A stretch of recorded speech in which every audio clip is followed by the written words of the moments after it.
Kalau kebiasaan teman-teman habis bangun tidur ngapain?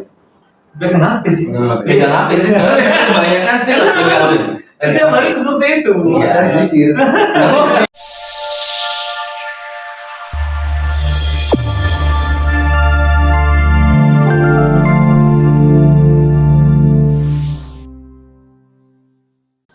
Halo Sobat Semanggi, selamat sore. Kita jumpa lagi di Bedah Buku dari PT Solusi Kartu Indonesia bersama saya Anwar Orlando dan Saya Febri Ardiansa, nah, perkenalkan ini ada Pak Febri Ardiansa sebagai divisi FAT. FAT PT Solusi Kartu Indonesia ya. Oke. Untuk kali ini kita bahas buku yang berjudul Atomic Habits. Kita sampai di bab kita sampai di bab 4. di bab 4. Mungkin bisa dikasih cuplikan sedikit Mas untuk di bab 4 ini seperti apa? Judulnya saja mungkin. Atomic Habits ini adalah buku yang terlaris ya selama 2 tahun mulai tahun 2022 hingga sekarang masih layak untuk dibahas karena dia selain bestseller dari New York Times, karena ini pengaruhnya sangat besar untuk diri kalian sendiri, yaitu mengenai tentang hal-hal pribadi. Ini menyangkut tentang dunia psikologi ya, dan lumayan. beberapa aktivitas yang kiranya bisa membuat teman-teman lebih produktif. Lebih produktif. Oke. Mungkin untuk judulnya di bab 4 sendiri, Mas Dian, mungkin bisa dikasih gambaran umum dulu sebelum kita masuk ke pembahasannya. Oke, untuk bab 4 ini berjudul sosok yang terlihat ada yang tak beres pada dirinya. Sosok yang terlihat ada yang tak Tak beres. beres pada dirinya. Nah, ini Cukup susah. secara kontekstual nih. Iya, gimana? Ini bagaimana Pak Oke. Febri? Kalau menurut saya adalah suatu kebiasaan yang terlihat oleh setiap manusia pada umumnya. Biasanya itu terlihat di lingkungan sekitar. Kadang kala kita sudah menghafal terlalu lama untuk bersama ataupun selalu ketemu, contohnya adalah suatu karyawan yang datang dalam kantor. Di lingkungan tersebut mereka sudah mengetahui. Maka secara tidak sadar kita itu mengetahui ada yang tidak beres yang ada.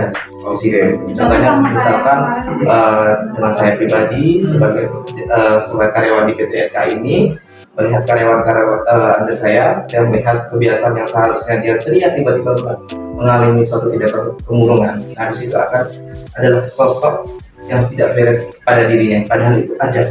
Nah, sosok yang terlihat tapi sosok yang terlihat ada yang tak beres pada dirinya.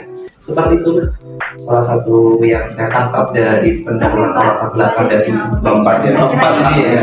Jadi menyadari adanya yang tidak beres, yang tidak sama seperti biasanya. Iya. Oke, mungkin kalau dari saya nih, biasanya kebiasaan kecil yang mungkin menjadi sebuah apa ya, ketidaksadaran dalam diri. Ya. Contoh misalkan nih, Ya.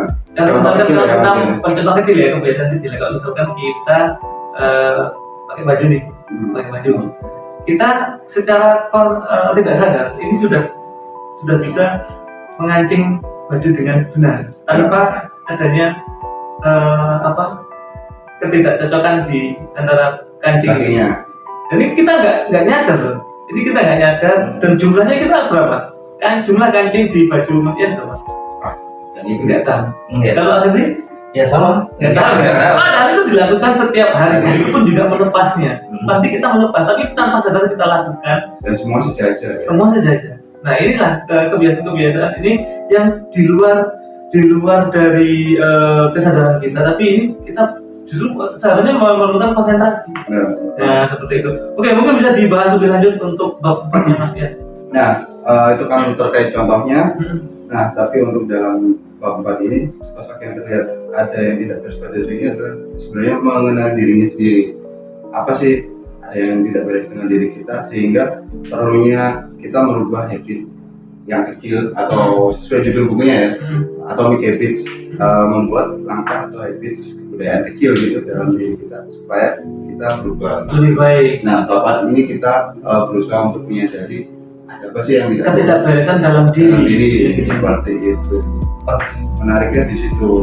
Oke, jadi dari buku ini saya juga pernah membacanya agak sedikit, yaitu dari ulasan dari para pakar. Yang pertama pakar psikologi yaitu Glenn Klein dari bab ini mengatakan bahwa menceritakan seorang perempuan dia adalah seorang pekerja perawat selama bertahun-tahun dan ada acara keluarga, dan kemudian dari keluarga tersebut dia melakukan perjalanan menggunakan pesawat dengan keluarganya. Ketika sudah landing, otomatis secara ilmu kesehatan itu akan ada namanya jet lag setiap manusia kan. Nah, seorang perawat itu dari anak perempuan tersebut menanyakan pada orang tuanya, "Bapak, ada apa dengan kondisi Bapak?" Sedangkan bapaknya mengatakan, "Saya baik-baik saja." Padahal seorang perawat dengan ahli dan ilmunya, seorang pakar psikologi ini bisa melihat bahwa kondisinya tidak ada, kita sedang tidak baik-baik saja. Seperti itu salah satu contohnya dari latar belakang yang saya baca dari pakarnya.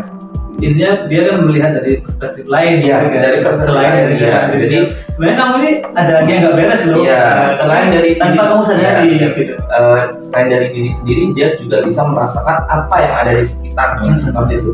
Karena hal ini dari kebiasaan biasanya. Jadi dari kebiasaan ini kita harus bisa mengontrol atau schedule namanya kebiasaan diri, dan buku ini bisa mencatatkan hal itu. Karena memang kalau memang suatu perilaku yang sudah jadi kebiasaan dalam diri itu nggak sadar kalau kita itu melakukan kesalahan. Iya, benar sekali. Kita salah nih, kita sebenarnya tahu ini salah, tapi karena sudah terjadi kebiasaan yang bertahun-tahun sehingga ini dianggap benar. Iya, benar sekali ya. Gitu. Jadi dalam bab ini kita untuk belajar untuk menghitung bagaimana sih kartu skor untuk kebiasaan kita. Nah, sehingga kita bisa mengetahui perbedaan-perbedaan yang ada seperti itu. Berarti dalam bab ini dia ada tools ya. Iya, Toolsnya betul. karena Betul. di sini tulis kartu kebiasaan. Iya. Di mana di situ kita itu bisa menulis seperti apa sih kartu kebiasaan kita, dan sehingga dari situ kita akan mengidentifikasi. Menemukan ya, Iya. menemukan yang Sesuatu yang yang mungkin baik. salah, tapi kita lakukan setiap hari. Iya, misalnya Iya.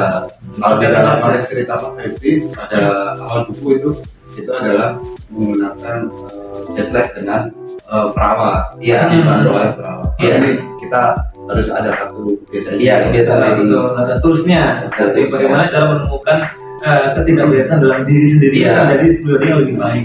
Jadi dari menggunakan tools itu kebiasaan kita bisa memberi ada salah satu contoh, misalkan kita contohnya bangun tidur, sudah kebiasaan tuh bangun tidur, biasanya teman-teman baik gendernya pria ataupun wanita dia sudah menggunakan HP terlebih dahulu, biasanya Iya. seperti itu yang sehari-hari. Iya.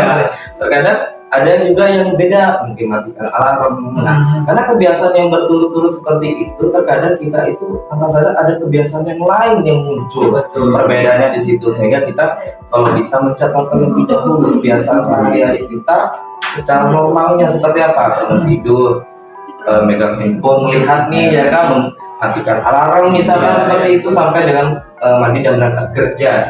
Namun ketika kita sudah menyadari ada beberapa yang berbeda dari tingkah laku kita ketika aktivitas sehari-hari, kita bisa melihat, oh inilah yang tidak beres. Pasti ada gejolak pasti. Iya, pasti ada Pasti ada gejolak. gejolak di sini. Oh, Iya. nggak nyaman kan Iya. seperti itu. Tapi Kalau kebiasaan teman-teman habis bangun tidur ngapain?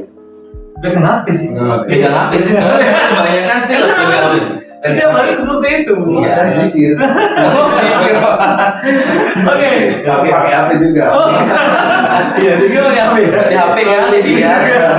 Oke, mungkin cukup sekian pembahasan kita mengenai buku Atomic Habits pada sore hari ini. Kita jumpa lagi di bedah buku Selanjutnya. edisi kartu Indonesia berikutnya. Saya Nur Orlando dan Febri Ariasa. Saya kita jumpa lagi di video berikutnya. Bye bye. Bye.